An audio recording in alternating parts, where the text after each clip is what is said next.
welcome back to the Citizen Channel. Hope you all stay safe and well. This is where we delve into the world of Marc McCarthy. Yes, I'm sure most of you know Big Blue Marc McCarthy. This is a match-worn shirts, what happened. So I delve a little bit deeper into a shirt that is featured. Of course, at the time of recording, Marc is featured in the Manchester City Matchday programme.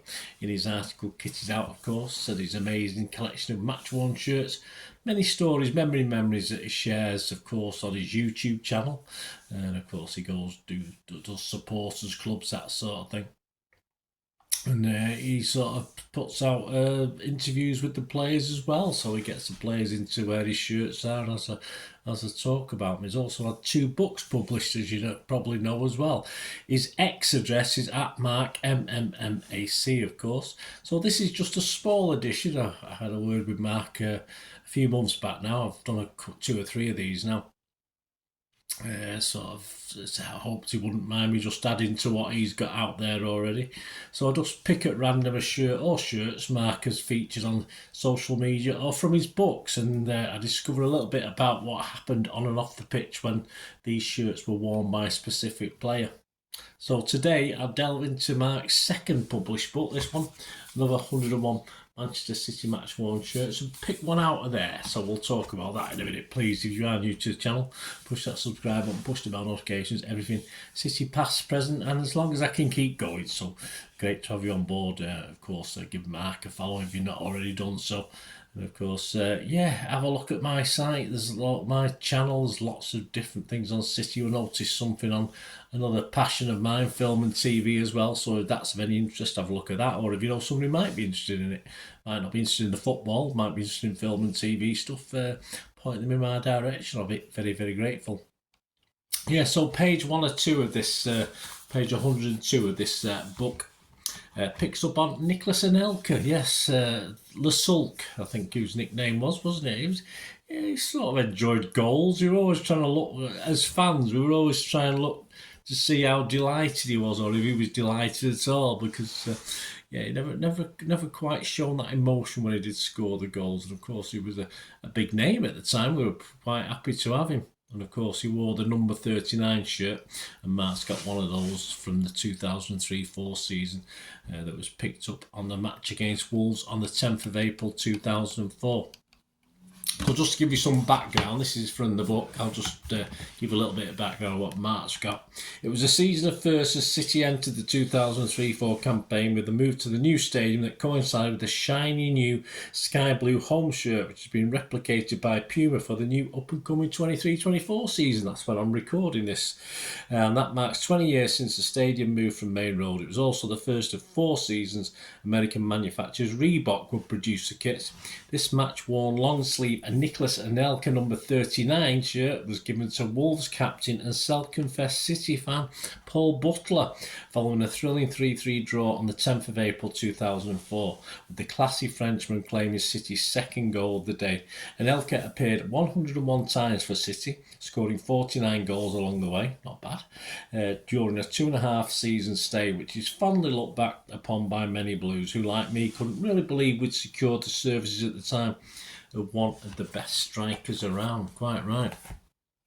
Yes, of course, away from football at this date, on this date in 2004, just before we talk about the football itself, just give you a little bit of background to where we were as a country. Mr. Tony Blair, of course, Labour, was in charge at that time. The actor, author, diplomat and Chancellor of Durham University, Peter Ustinov, I quite like Peter Ustinov, had recently died of heart failure aged 82.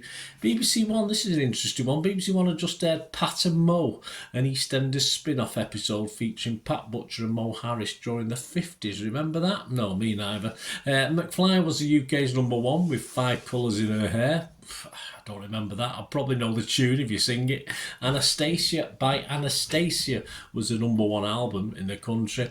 Do They Know It's Christmas was getting a 20-year revamp, wasn't it? And that was a best-selling single of 2004. Of course, the original back in 1984. And Shrek 2, there you go. Shrek 2 was the highest grossing film at the UK cinema. So a bit of culture was top of the charts. Back to football. Yes, the Matchday programme voted the best in the Premier Premiership, yes. We did have a good programme once. It cost £2.50 for 76 pages. It was the good old Shawnee Wright Phillips was the cover star for that one. Our City, Wolves and Anelka doing well. Anelka was doing okay. 20 goals so far this season and just the one red card, so there you go, not too bad. Like some other players in the City ranks though, the pressure of a relegation battle was relatively new to him. Yeah, we always struggled most of the season. It wasn't until very late in the season we guaranteed our safety, of course. Keegan's City, well it wasn't at the time, it was Arthur Cox's City. There you go, as Keegan had been hospitalised with an inflamed nerve in his back. So he was out for about 3 weeks. Anyway, whether it's Keegan's or Mr. Cox's City, we were finding a little bit tough. We were sat in 15th, played 32 points, just 4 points above the drop zone. But if we were struggling, Dave Jones's Wolves were finding it even harder. They were rock bottom. Played 24 points, so 8 points behind us. And they came to the City of Manchester Stadium without an away win all season. All right, well, they didn't quite get one this time, but at least they earned a point, of course. On to the match. Well, it was an ideal game for the neutrals. We've just heard a 3-3 draw. But neither team, of course, would take maximum points. The lineups that day, City was James, Sunji High, Dunn, Distant, Tarnett, Wright Phillips, Bosvelt. Barton replaced him on 72 minutes. Sibierski, Matt Manaman, Anelka, Fowler, Wanchop replaced him on 72 minutes. Subs not used, Harrison, Macken and Sinclair. For Wolves, it was Jones, Clyde, he was replaced by Irwin on 45. Ocaron Quo, there's a good name. Butler, has been mentioned before, the City fan. Naylor, Newton, he was replaced by Good Johnson on 66 minutes. Cameron, Ince, Kennedy, Court, Kamara, he was replaced by Miller on 90 minutes. And the subs not used, of course, links to our famous Alan Oakes, of course. Oakes was one of their subs, the goalkeeper, and Gania. Attendance on the day was 47,000 at Eastlands or the City of Manchester Stadium, whatever you wanted to call it. 47,248 with 2,907 Wolves fans. Over to the BBC match report. Let's see, talk about Anelka's goal. City had recalled Anelka along with Robbie Fowler, said the BBC, up front in place of John Macken and Paolo Wanchop, while Wolves gave a first Premiership start to that guy I've just mentioned before, the Nigerian World Cup defender Isaac Okoronkwo. There we go. Wolves, sing his name, yeah. But make a song for him up. Wolves were without an away win this season, but they got off to a brighter start, said the BBC, with James twice called into action in the opening minutes to deny Court and Sean Newton. At the other end, Paul Jones got down well to his left to make a fine save from Fowler after McManaman had created an opening in the penalty area.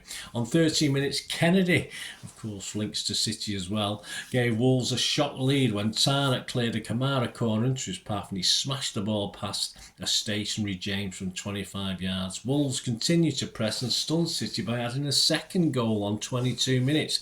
Tarnett sold James short with a back pass and Kamara nipped in to rifle the ball against the keeper before Court tucked away the rebound. But Anelka handed his side a lifeline just 3 minutes later when he beat Paul Butler to Tarnett's cross and guided home a glancing header via a post. Both sides had further chances, with Fowler finding the side netting and Cameron leaving Dunn stranded before seeing his toe poke come back off the post. Another goal looked like, and it came City's way 6 minutes before half time. Tarnett's curling free kick found Sibierski in acres of space and he rose to head past the helpless Jones. Things quietened down after the break, but probably needed to. But both sides continued to threaten, with only James keeping Wolves at bay. His reactions kept out a Court header and rescued his side again soon after when he brilliantly kept out Cameron's spot kick after Dunn had hauled down Camera in the area. But the England international's early good work was wasted with 12 minutes to go. He could not hold Kennedy's free kick and Camera pounced a smash home from close range. The game looked up for City, but in the dying seconds, Tarnett's free kick fell for Shawnee Wright Phillips, who drills an unlikely equaliser into the bottom corner. There you go. So that's the match report. Yeah, I think in the book there, I think he said Anelka got our second goal, didn't he? But of course, according to the BBC, it was the first goal. I think I'd have to go with the BBC version, of course. But these things happen, don't they? Yeah, all the time. Wolves, of course, would win 3 of their last 6 games, but it wasn't enough. The 9 points, and they stayed bottom to be relegated. And despite finishing a place lower than we were before this game, is 16th. We finished, of course, 8 points above the drop zone. So there you go. Thanks for joining for this little match-worn shirts. What happened? Just a little bit of background to added on to a wonderful thing from Marc McCarthy, of course. And this looked at Nicolas Anelka from the City versus Wolves 10th of April. And yeah, his shirt would have been showing while I've been doing this as well, that Marc has in his collection. And of course, my thanks to Marc for the inspiration behind this little feature we try and do. Hope you enjoyed it. It'd be great to hear from you. Any members you've got that day? I was there that day. I don't know no specific memories for me, but perhaps it was your first game. Perhaps it was something else. Just let us know. It'd be great to hear from you. Thanks for watching. Until we meet again. Last one thing, don't I? Please stay safe, Blues. Come on, City. Bye for now.